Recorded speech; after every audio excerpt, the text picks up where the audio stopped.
Hello and welcome everyone. In today's video I will show you how to add the stop on Google Maps. To do this you have just to go open Google Maps and after that put the location that you want to visit. For example, I will put this city and after that click on directions. After that just swipe up a little bit and as you can see there is a new option called add stops. Click on it. And it will give you a lot of options to choose the type of stop that you want to have. For example, gas station, restaurant, coffee shops, or grocery stores. For example, I will choose gas stations. It will give me the gas stations available on my road.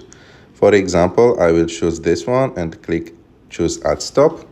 And as you can see on the top of the screen, it added like this stop to my travel. So when I will arrive next to that destination, to that stop destination, Google Maps will tell me.